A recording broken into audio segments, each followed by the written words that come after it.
Part 3, 1775–1783, The American Revolution, Independence by Alliance 1.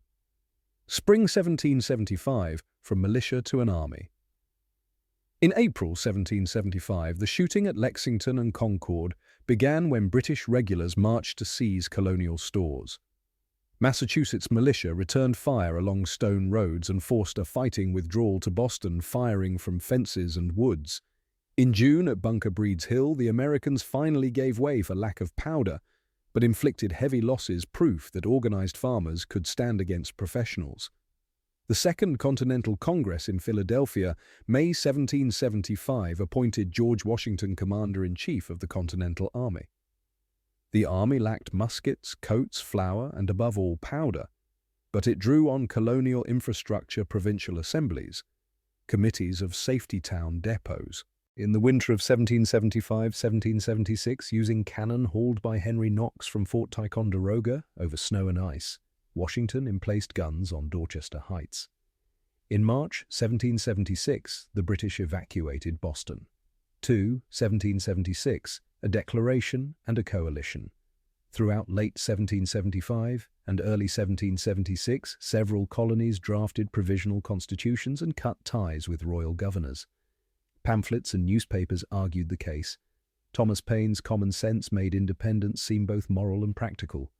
On July 4, 1776, the Declaration of Independence was adopted, asserting that all are created equal and that legitimate government rests on the consent of the governed. From then on, the war ceased to be a tax quarrel and became a war for sovereignty. The battlefield was brutal. In the summer 1776, General William Howe landed on Staten Island, defeated Washington at Long Island, and took New York. The Americans lost Fort Washington and retreated across New Jersey to the Pennsylvania shore. On Christmas night, Washington crossed the Delaware, struck Trenton, capturing Hessian troops. A week later, he won at Princeton. These small victories had large effects on morale. The army could move, choose its blows, and win. 1777–1778 Saratoga, and the key called Alliance British Strategy. In 1777, aimed to cut the colonies along the Hudson. General Burgoyne advanced from Canada. Howe turned south to take Philadelphia, winning at Brandywine and Germantown.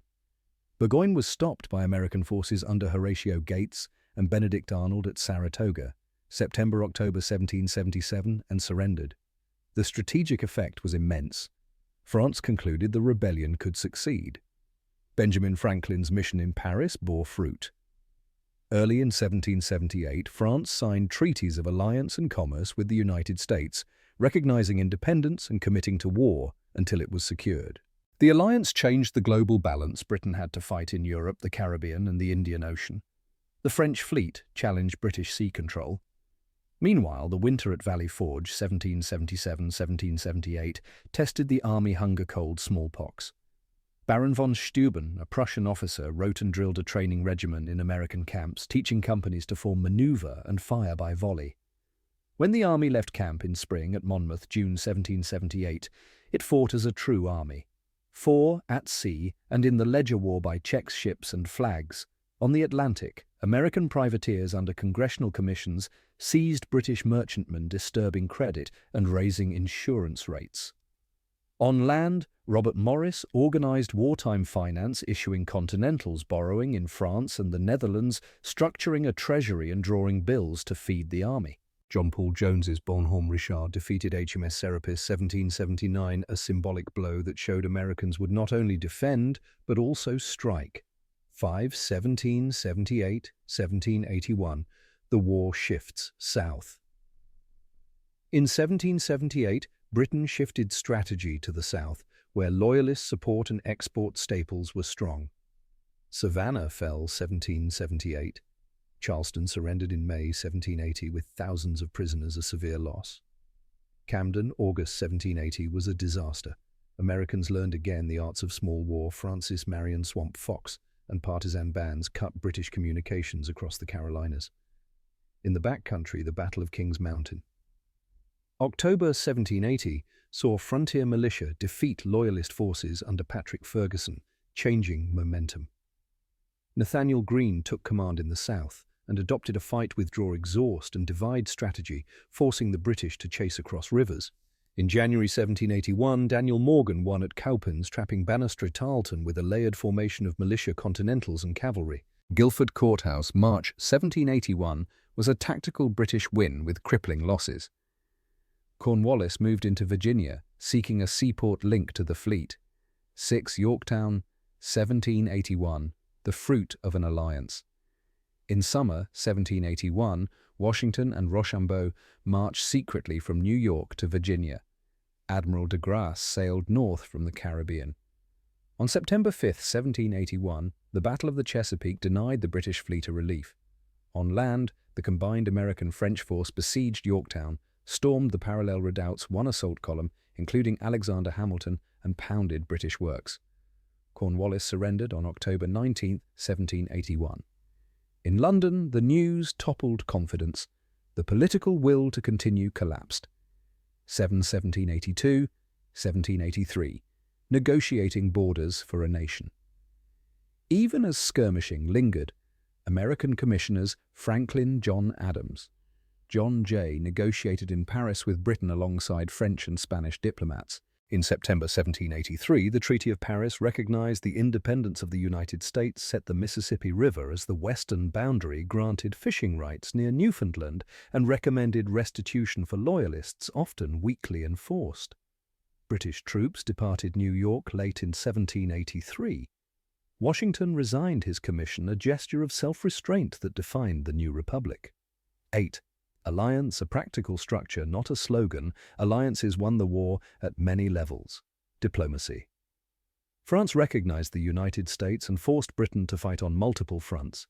Spain 1779 and the Dutch Republic 1780 later entered war against Britain, dividing its attention.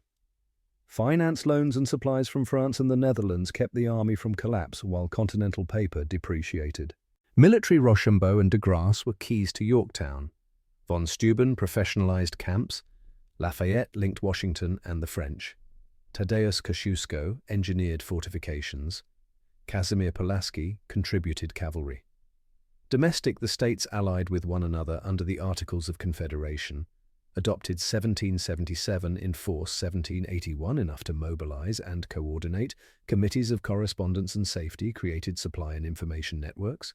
Without those joint, scattered fights would not have yielded decisive results. 9. The underside of liberty loyalists, enslaved people, native nations and women. Loyalists formed a significant portion of the population. Tens of thousands left with British forces for Canada, the Caribbean or Britain. Many saw property confiscated. Enslaved and free black Americans navigated perilous choices. Lord Dunmore's 1775 proclamation promised freedom to the enslaved of rebel masters who joined British lines. Tens of thousands fled to British protection, and many were evacuated to Nova Scotia and later Sierra Leone. In the North, the war accelerated gradual emancipation.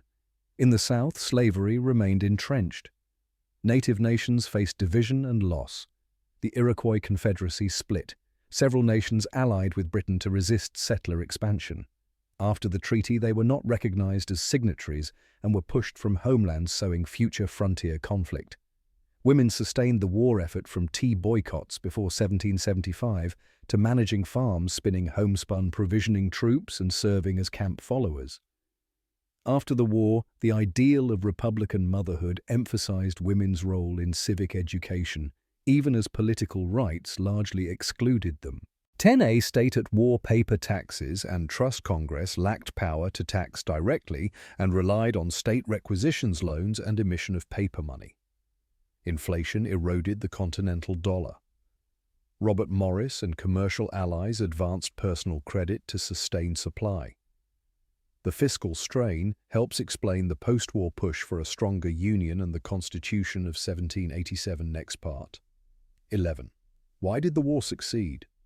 3 interlocking elements: 1 local will and adaptive command, militia and continentals coordinated. Mobile attritional strategy, Greene and morale blows, Trent and Princeton kept the army alive. 2 social depth and information presses, post and state councils created bottom-up mobilization. Committees learned wartime administration. 3 international alliance, France and later Spain and the Dutch broke Britain's isolation and provided ships' funds officers diplomatic weight, and at the end, Yorktown. 12. Conclusion independence by alliance. By 1783, a war-tested republic stood with a clear lesson. Liberty is not only will, it is the capacity to create and keep alliances among the states themselves, between soldiers and civilians and merchants, and between the United States and maritime powers abroad. From town meetings, the Americans learned to talk to each other. From the Atlantic, they learned to talk to the world. When Washington sheathed his sword and returned to Mount Vernon, he left a message of self-discipline and union, the strands that would bind a cluster of states into a nation.